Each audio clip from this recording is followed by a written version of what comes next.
ಪಾಳು ಬಿದ್ದಿದ್ದ ಪ್ರತಿ ಕೋಟೆ ಕೊತ್ತಲಗಳನ್ನ ನಿಮ್ಮುಂದೆ ತಂದಾಗಲೂ ನಿಮ್ಮಿಂದ ನನ್ನ ಕಿವಿಗೆ ಬಿದ್ದ ಮತ್ತೊಂದು ಜಾಗದ ಹೆಸರೇ ಕಾನೂರು ಕೋಟೆ.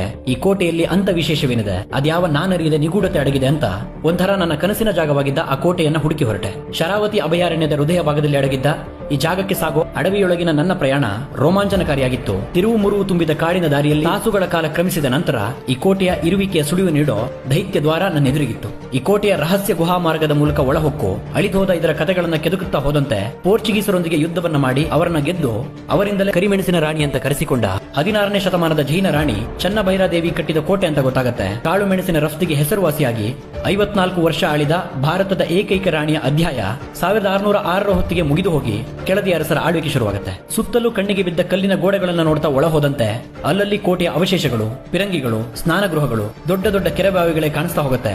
ಒಂದು ಕಾಲದಲ್ಲಿ ಇದು ರಾಣಿಯ ಸೈನಿಕರ ಅಡಗುತಾಣವೂ ಆಗಿರುತ್ತೆ. ಇನ್ನಷ್ಟು ಅನ್ವೇಷಿಸುತ್ತಾ ಅಭಯಾರಣ್ಯದೊಳಗೆ ಹೊರಟ ನನ್ನ ಪ್ರಯಾಣ ಕೊನೆಗೊಂಡಾಗ ಪಾಳು ಬಿದ್ದಿದ್ದ 2 ದೇವಾಲಯ, ಜೈನ ಮಂದಿರ ನನ್ನ ಎದುರಿಗಿರುತ್ತೆ. ಇದ್ದೊಂದು ದೈತ್ಯ ಗರುಡಗಂಬ ಅಡ್ಡ ಬಿದ್ದಿತ್ತು. ವಿಗ್ರಹ ಶಿವಲಿಂಗಗಳು ದೇವಾಲಯದ ಹೊರಗಿತ್ತು. ಕಾರಣ ಇಲ್ಲೂ ಅತೀವ ನಿಧಿಶೋಧಗಳು ನಡೆದಿತ್ತು. ದೇವರಿಲ್ಲದ ಗುಡಿ ಬಾವಲಿಗಳ ಆವಾಸ ಸ್ಥಾನವಾಗಿತ್ತು. ಅಸ್ತವ್ಯಸ್ತವಾಗಿದ್ದ ಪೀಠ ಗೋಪುರಗಳು, ಸುಂದರ ಕೆತ್ತನೆಗಳು, ದಟ್ಟವಾಗಿ ಕವಿದಿದ್ದ ಆ ಮರಗಿಡಗಳ ಮಧ್ಯೆ ಈ ಜಾಗ ನನಗಂತೂ ನಿಗೂಢ ಭಾವವನ್ನು ನೀಡಿತ್ತು. ನಿಧಿಚೋರರಿಂದ, ದಾಳಿಕೋರರಿಂದ ಈ ಜಾಗಕ್ಕೆ ಈ ಪರಿಸ್ಥಿತಿ ಬಂದಿರೋದು ಗೊತ್ತಾಯ್ತು. ಫಾಲೋ ಮಾಡ್ಕೊಳ್ಳಿ. ಈ ಪ್ರಯಾಣ ಇಲ್ಲಿಗೆ ನಿಲ್ಲದು. ಇನ್ನಷ್ಟು ಇತಿಹಾಸವನ್ನ ದೃಶ್ಯಗಳ ಮೂಲಕ ದಾಖಲಿಸುವ ಮಹದಾಸೆ ನನ್ನದು.